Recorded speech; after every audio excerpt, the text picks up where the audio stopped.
What's up, y'all? One Piece One Life here, and guys, I understand it now. For years, we've known painstakingly little about Imu. Despite them being the overlord of the entire One Piece world, we don't know where they came from, what their actual story is, and what their powers are. But now, I think I do, as I genuinely believe that with the latest chapter, I have been able to pinpoint what Imu's power actually is. Their ability is not just about creating demons. No, it is about bringing out the inherent demonification in games. And if that sounds crazy out the jump, stick through this whole video because there's actually a lot of evidence for this. But before we get to explaining why Imu is a game master, y'all, I need y'all to do something for me. Like the video. Very important. Subscribe to the channel for more One Piece content just like this every week. And also other anime content. Y'all, we have finally breached 1,000.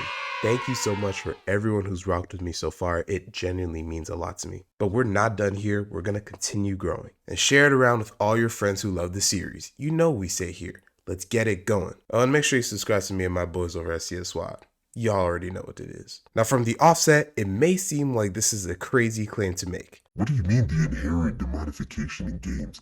How does that even make any sense? Well, by that I mean that they are capable of manifesting demons based on the rules and conditions of certain traditional games, where breaking a game's rule or being captured leads to that transformation, where games are used as metaphors for control, rules, and status manipulation. Major themes when thinking about the world government that Imu leads. Now this would be entirely baseless if I didn't have evidence as to why I actually think that this is possible. But when you look back through the series and really think about it, the world government has actually been associated with games multiple times. For one, there was the God Valley hunting game. Everything that happened on God Valley originated from the fact that the world nobles play this game like every few years or so, where for them it's a whole point system of killing off an island's natives. On Onigashima, you had the CP0 agents who were there on behalf of the world government trying to make deals with Kaido and Orochi, and they were casually playing a game of Go. And for those of you who are culturally ignorant, Go is a Chinese strategic board game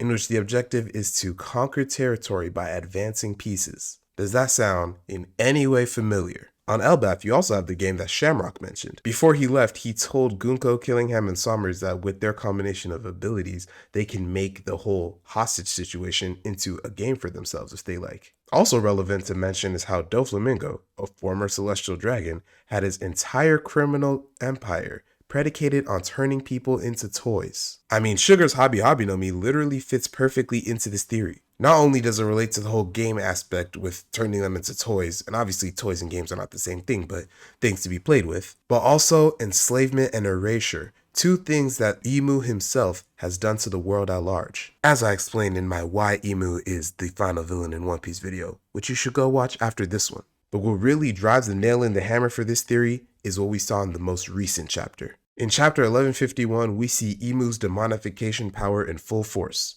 And here, not only is it represented by Go, but when somebody is literally caught in a maneuver or way that's a piece would in Go, that's when they get transformed. So what we see is that repeatedly throughout the story, the world government has been associated with games, culminating with Imu's own power himself being represented by a game. And while there is a bit of evidence, what really cinches it for this theory is in thinking about why it would make sense for Imu's power to be this, and how it would be thematically relevant. First of all, it would be a more interesting take on the concept of demonification. Instead of it just being, into demonification, there's some sort of rule or like trick to it. Turning people into demons is not a new power in fiction and especially not in anime. So putting some sort of new spin on it is something that Oda's gonna have to do. Which we know Oda. He's a master at taking a common trope and making it unique within his story. It makes sense from the POV of the world nobles because they are characters who are so scummy that they treat everyone and everything else around them literally like toys, like playthings, like games to be played. So having that being represented in the highest level of the world nobles, literally that being their power. Also, bringing games to life hasn't really been in anime all that much. Off the top of my head, the only one that I can really think of might be Bleach's Kyoraku Shunsui, the captain of Squad 8 and now Squad 1, who in fact might have even served as a light inspiration for this. And just on this, people may be wondering why Oda would use Kubo's work as inspiration if the two of them have beef, but this couldn't be farther from the truth. Kubo once made a friendly joke about hating Oda because of how popular One Piece was. And it's been established by Oda himself multiple times that the two of them are great friends and rivals. Once again, going to show how the internet is going to take something and blow it completely out of proportion. Now, what's also interesting is that there seems to be several mythological tie-ins that would also make sense if they're serving as an inspiration for Imu as to why his power could be game-based. In Japanese folklore, it is often the case that Oni and death spirits play games with humans to decide fate. And it doesn't seem to be an unknown thing either, as certain other anime and manga have been known to do this with their demons or devils. In addition, the idea of devils and demons being associated with dice, gambling, and playing of some sort is not uncommon, especially for Japan. However, one thing stands above all others when thinking about how this power could thematically fit into the story, and that is with its narrative contrast with Luffy. With Imu being the final villain and the whole story of One Piece seeming to be leading up to a storyline about liberating the entire world, it seems pretty evident that Luffy is going to be using Gear 5 to deal the finalizing blows to Imu. As such, it makes sense to think that as the final battle, their powers may actually reflect each other.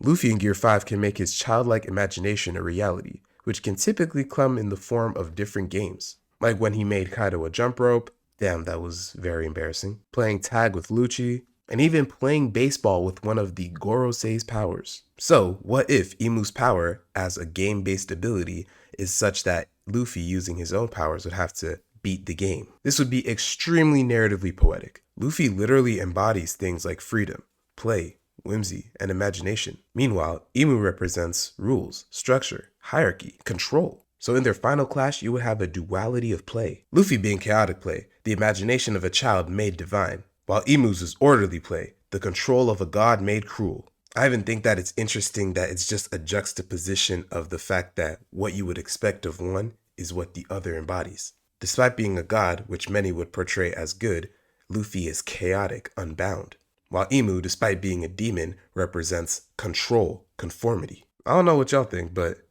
that makes a lot of sense to me. Now, something interesting to note about Imu's powers at this point. Up till now, we still don't even know if this is a devil fruit ability. It really just might be some sort of esoteric power. But if it was a devil fruit ability, it may be as a result of something like the game fruit, the control fruit, or even the rule fruit that just takes its shape in games, where the effects of the fruit happen under conditions or contracts that the user imposes. Finally, I was just thinking about what sort of games we could actually see come from this fruit, or how they may be represented. And for this, I was looking through common Japanese child games. You have Daruma-san, which is essentially their version of red light, green light. So maybe a power where if you look at somebody directly in the eyes, they freeze. Oh, what do you know? We've already seen that happen. Saturn literally did that on Egghead. And I'm not gonna lie, I personally assume that any esoteric power that the Gorosei can do, Imu can do. You have Shogi, which is their version of chess. No, literally, it is called Japanese chess. This is the game that Shikamaru in Naruto is always playing, which might mean that Imu is able to assign ranks to demons and essentially grant them power based on their rank, which would create varying power levels. This will make sense because from what we're seeing from him on Elbaf right now, he's making a lot of the same types of demons out of the giants, which leads me to believe that since they're not unique and can be made just en masse, they're at least less powerful, which is a crazy thing to say considering that even then, they would still be the strongest just fodder army we've ever seen. Takaoni is a game involving somebody always needing to be higher up than somebody else. But in Bleach, Kyoraku uses it for teleportation. So who knows, maybe does this tie into the Abyss Circle and how they're able to fast teleport? And then you have Kageoni, which may actually just allow Imu to literally straight up manipulate the shadows of the people he's controlling, or even use shadows as a basis to transform other people. I don't know if Oda would really go that route since it would be verging on the territory of Moria's fruit, but at the same time, Moria hasn't been relevant in a very long time. If there was anyone else I'd rather see use Moria's powers, best believe that it's the final villain of the story. So that's my theory, guys, but I want to hear what you think about this. What do you think is the significance of continuously seeing games portrayed throughout the world government's history? Do you think it's a coincidence? Because just like Dash's teacher said, I think not. That is the end of the video, y'all, but before we go, like it, subscribe, and share it around with all your friends who love the series. As I always say, I'm trying to build a community, but I need your help to do it. That's going to be all for me. I'll catch you on the next one, and always remember, One Piece, one life. It's so crazy to think that we're actually in the finale of One Piece. To think that we're at a place where we could actually start kind of trying to estimate